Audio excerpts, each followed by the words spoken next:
I see we have a new recruit. Welcome aboard.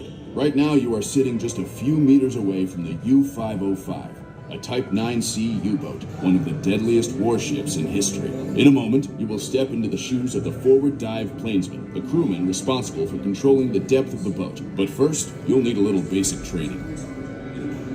Depth is controlled by changing the angle of the forward dive planes.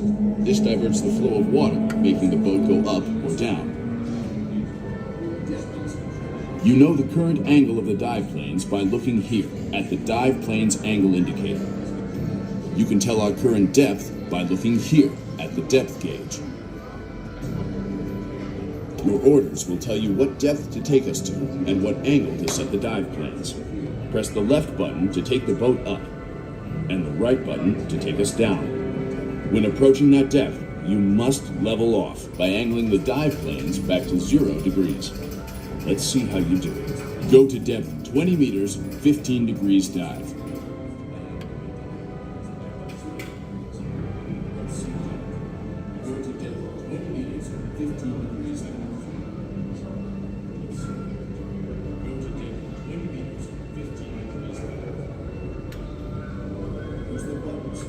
We're too shallow. Take us down. Pay attention on the dive planes.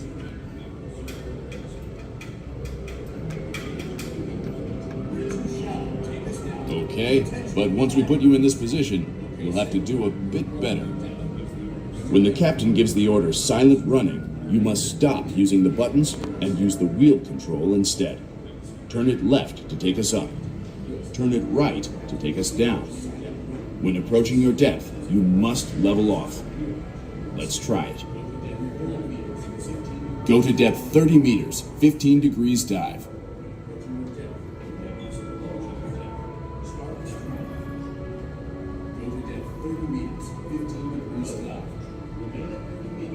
Okay, you're approaching your depth. Start leveling off. Well done. Remain at 30 meters until you're given the next command. Good, you're ready as I can make you. You'll have a damage meter here to keep an eye on. And listen carefully for my commands, but remember, only react to orders for the forward dive planes. Oh, one more crucial thing you need to know. No matter what, never take us below 230 meters. Deeper than that, and the pressure will crush us like a tin can. Good luck.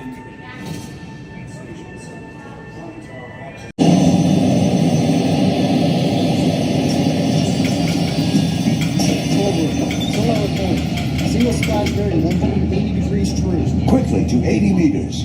Forward dive planes, go to 80 meters, 20 degrees down. Aft hard down.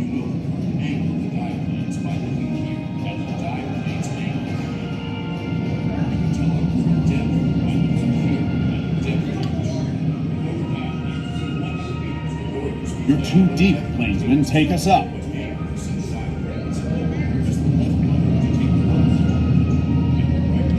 You're too deep.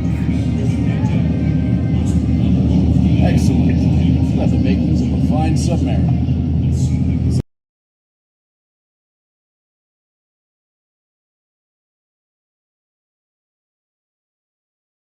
Allied merchant ships and sink them, essentially cutting supply lines. However, the Allies noticed and in response formed hunter-killer task groups. A hunter-killer task group is a group of ships. Usually one is an aircraft carrier for planes, the others are destroyers. They went out to find U-boats and sink them in turn. One day, Captain Daniel Gallery, a Chicago native, and the guy in charge of American hunter-killer task group 1.3 decided he'd like to capture a U-boat instead. The Navy agreed, and on June 4th, 1944, they all succeeded, which is why we have the boat here. As for the U-505, he was commissioned into the German Navy in August 1941, so about 3 years before it was captured. During that time, it went out on 90-day or 3-month-long trips with a crew of 59 men. So in terms of supplies, what do you think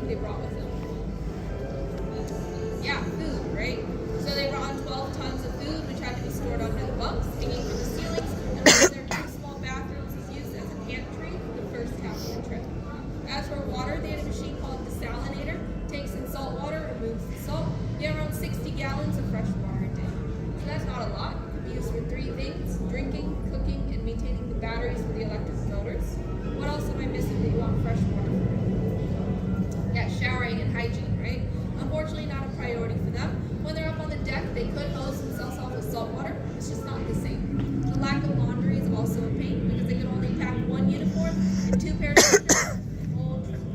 So, yes, they were very stinky. The Germans did used to call these pig boats for that reason. Now, it was captured in summer, so it's very hot on board. It's 90 to 100 degrees Fahrenheit. It can get warmer with the engines running too if you're in the engine room, so it's unpleasant.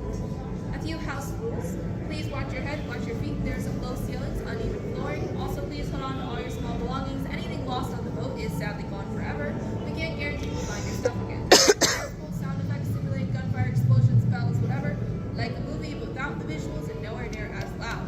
So, most folks are okay just covering their ears with their hands at certain points, but if not, we have some headphones. They're just limited.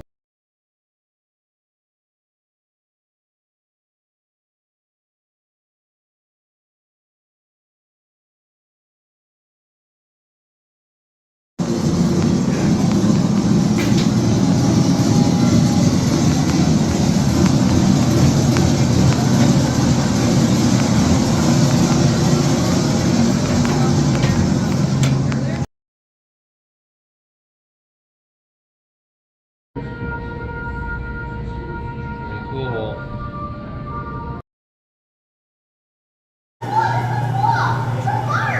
Hey, Julia, let's go this way. Let's check out the Space Center.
Fairy Castle.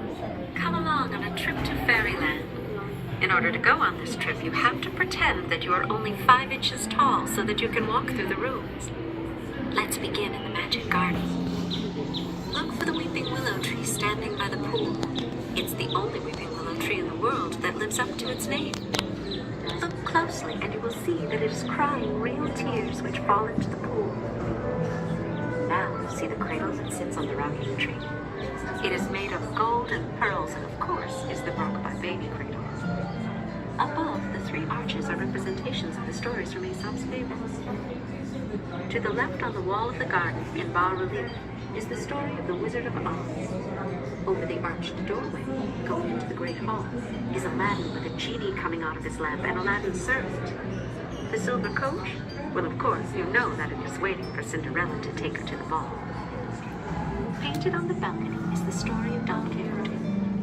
Now, let's move around the corner for a better view of the library.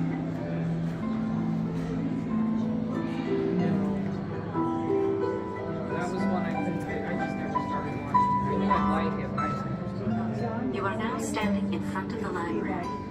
The library is decorated in a sea motif. Over the fireplace stands Captain Kidd with his treasure behind him. The door to the right shows Robinson Crusoe and his man Friday.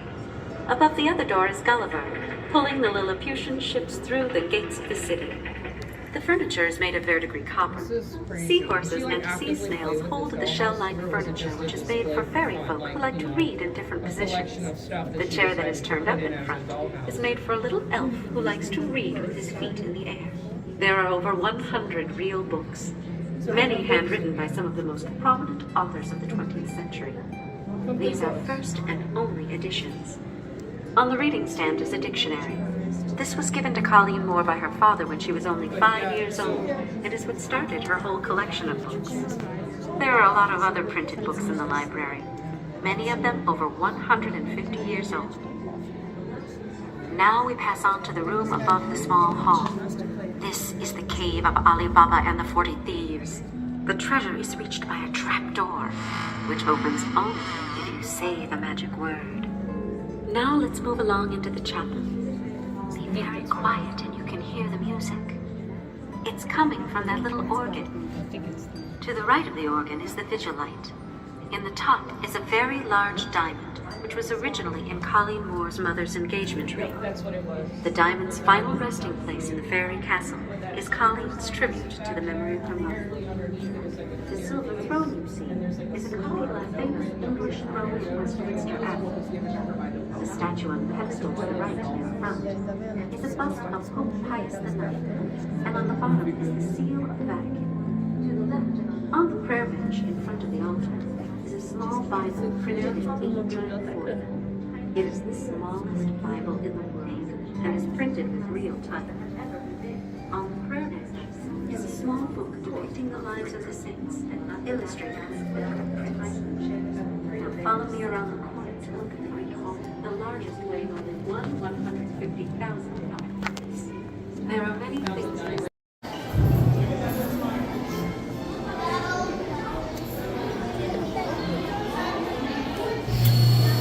Oh, here it goes.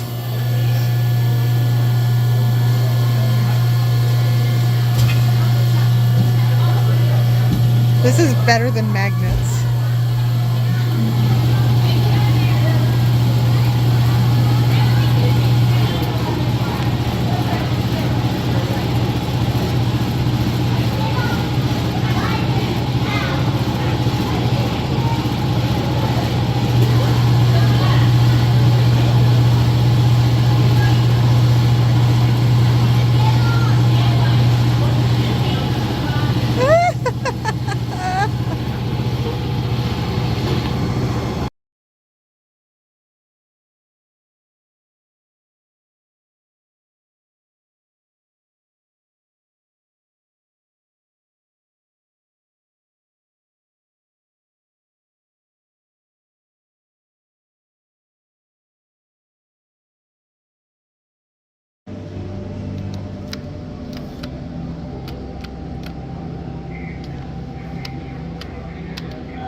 No, it was cool.